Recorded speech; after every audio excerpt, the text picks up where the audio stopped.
This holiday season, enjoy a brand new adaptation of the Thomas Hardy classic, The Mayor of Casterbridge. The drama premiere, Sunday at 9 on ITV. Busker and Barney's birthday greetings. Sponsored by Movie House Cinema's Family Pass.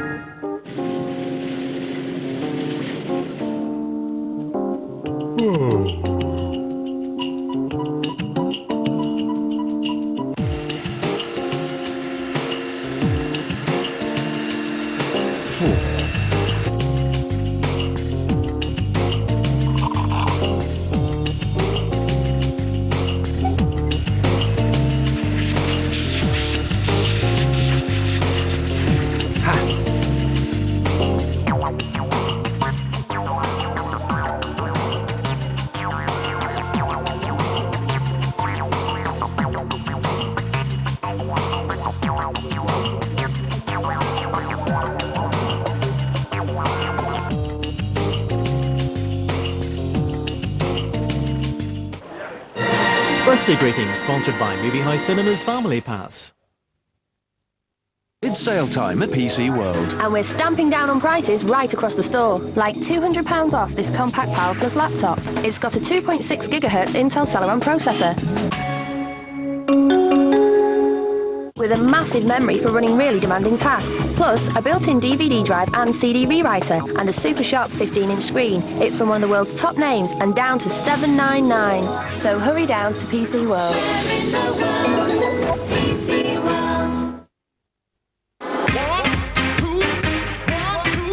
Don't miss the amazing double savings at DFS. There's double the discount on a huge choice of special offers.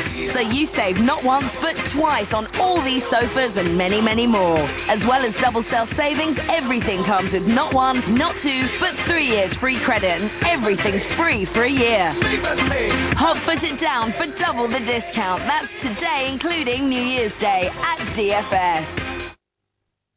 At Budget DIY's genuine winter sale, prices really have been slashed right across the store. Contemporary shelving, done. Walking solid pine range, done. Christmas decorations, done. Selected lighting, done. Complete kitchens, done. There's lots more. Down to earth great value. You'll get it at Budget. So I said all Continental ceramic wall and floor tiles are half price. I would hurry. The sale is now on. Tile Market, let's talk tiles. Two legends of pop play for charity. Ronan Keating and George Michael. But will they have the courage? It's terrifying. Yeah, it's terrifying. The nerve? Serious business then, Ronan and George. And the friends? Phone of friends include, To be honest with you, I've got my sister and my therapist. When in doubt, remember, George. They gotta have faith. OK, we're going to say... Unmissable Celebrity Who Wants to Be a Millionaire, tonight on ITV.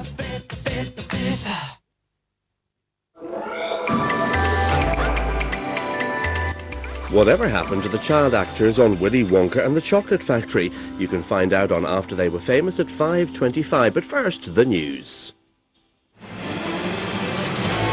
Iran earthquake horror. More than 25,000 have died. Murdered policemen, detectives appeal for help. It's essential that if anyone has any information at all as to who they think may be responsible for this, that they contact the police as a matter of urgency. Jackson speaks out. There's nothing wrong in sleeping with children. And it's spend, spend, spend as sales fever grips Britain.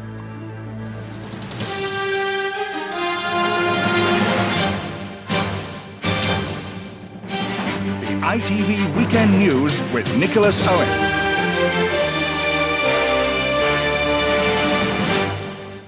Good evening. A massive rescue effort is underway in Iran tonight, scene of a devastating earthquake, the worst anywhere in the world for at least a decade. It's now believed 25,000 people have died, and that toll could rise even further. The quake struck the ancient city of Bam, 600 miles southeast of Tehran. Aid teams are now there and fighting to pull survivors from the rubble. Simon Harris reports. It is a seemingly unending and hopeless task. The search for survivors amid rubble as far as the eye can see. It is a search which more often than not yields only the dead. It is the scale of the disaster which has taken the world by surprise. Only now, more than 24 hours afterwards, has the true magnitude of the quake become horrifyingly clear. The city of Balm was laid waste by an earth tremor measuring 6.3 on the Richter scale. This was Balm's famous citadel before the disaster, a 2,000-year-old fortress towering over a medieval city. And now, some parts of the fortress wall are still recognisable, but little else. In a region home to almost 250,000 people, a tenth of the population is believed killed, perhaps many more. Even the strongest structures offered little protection. Those trapped in buildings made of mud brick stood no chance. The horizontal ground shaking basically tears the structure apart and then it collapses. And because of the huge amount of weight of mud brick, it'll kill anybody that's inside the structure. With a rapidly rising death toll and the fear of disease, mass graves are being hastily dug for the victims. Local hospitals are in ruins, like everything else. For the injured, the best hope is treatment hundreds of miles away. Casualties covered the floor of this military plane. And an international rescue effort has begun. Teams with sniffer dogs and high-tech search equipment have arrived, including a group of Britons who left Stansted last night. We responded very quickly, and that's why the British Search and Rescue Team was able to get out there very fast. But clearly the scale of the casualties has increased, and it looks now as if a very large number of people will have tragically lost their lives. At the Gloucester headquarters of one of the British teams, they're already talking of the largest disaster they've dealt with. Okay.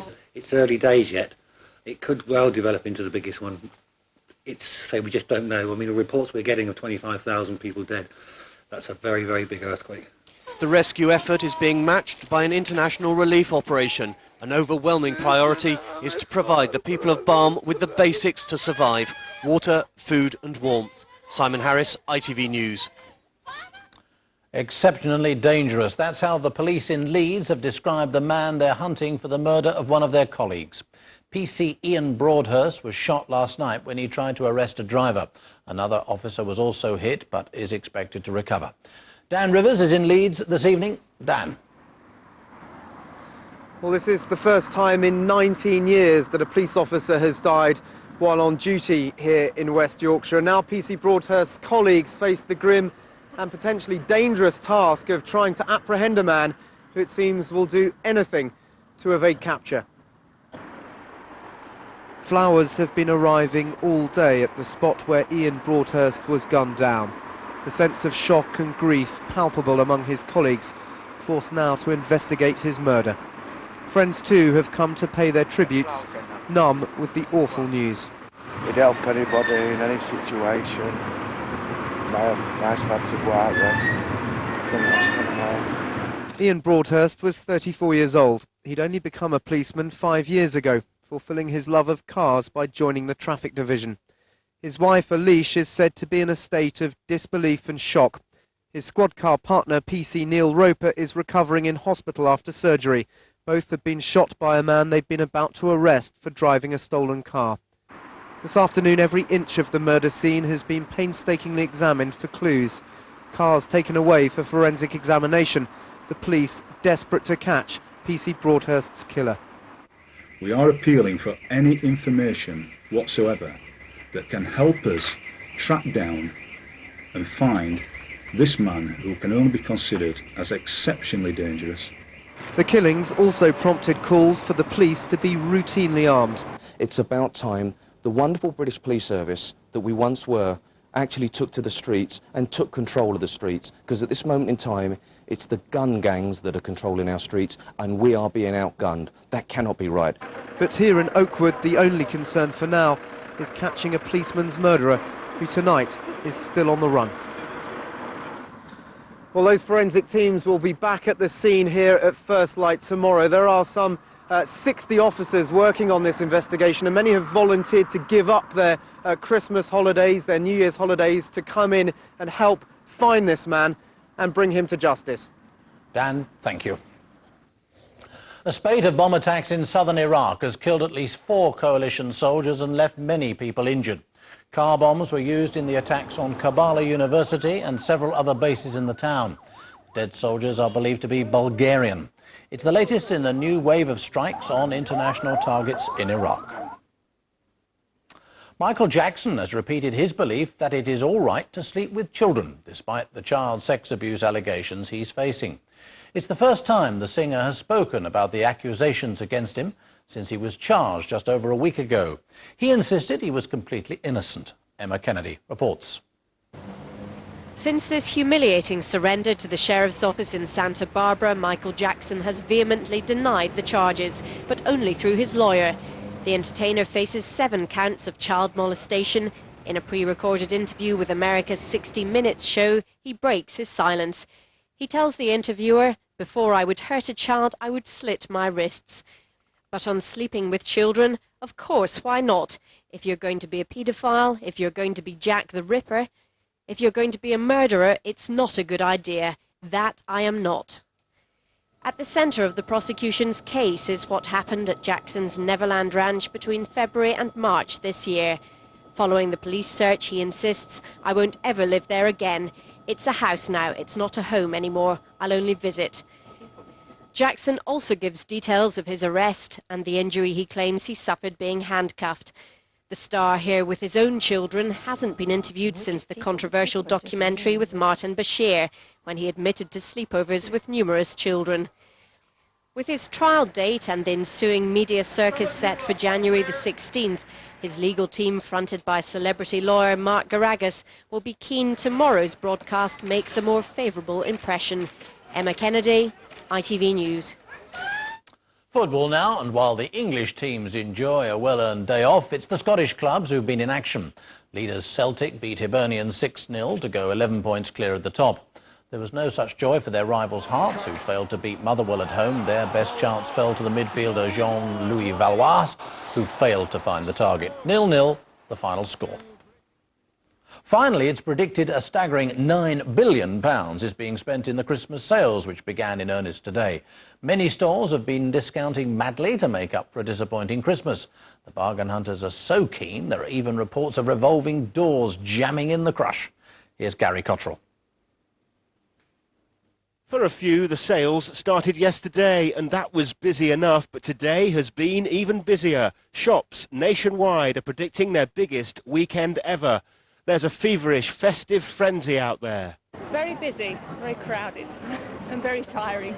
It's very crowded, so don't know that I'll actually get anything, but just trying to survive, really.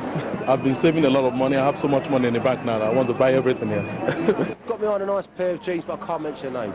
Right, see ya. After a slow run up to Christmas, one survey is suggesting that the post-Christmas spree will see 3/4 of all Britons hitting the stores, spending a whopping £9 billion. In the first hour of the sale here at Selfridges in Oxford Street, staff completed over 10,000 transactions. Footfall has been down nationally, so there are a lot of retailers who are taking the opportunity to clear the goods from last season. When Next in Birmingham's Bullring opened its doors at 5 a.m, 500 people were already queuing. But the earliest recorded shopper was here in Leeds, where one man began queuing on Christmas Eve to save £400 on a camcorder when the shops opened this morning. I think if the prices were lower at the start, you wouldn't need so many sales, you know. In previous years, the sales have gone on for up to 2 weeks, but predictions this time are that the shelves may well be cleared in days. It's set to be a very short, sharp shop. Indeed. Gary Cottrell, ITV News. News continues on the ITV News channel. I'm back on ITV1 at 10:25 this evening. Goodbye.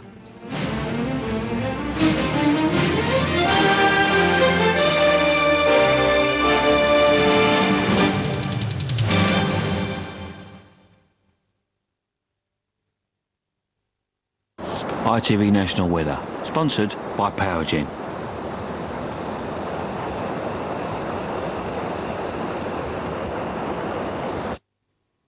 Very good evening to you. There is some extremely wet and windy weather heading towards the south of the country tonight. And let's put some detail on that. And it's this slice of the country that's going to be getting it in the neck as rain sweeps eastwards throughout the course of the night. It's going to be accompanied by some very strong winds as well, perhaps even touching severe gale force. So this is going to make for some extremely hazardous driving conditions, particularly for this southeastern corner of the country. It is going to clear, but there will be some sleet and snow over higher ground before it does. So for the rest of the country, it's going to be a cold night, some wintry showers around as well. And as far as tomorrow goes, there's going to be a good deal of dry and bright weather on offer. This doesn't rule out a scattering of wintry showers too, and it's going to be very cold thanks to a northwesterly wind. Bye-bye for now. Positive energy from Powergen.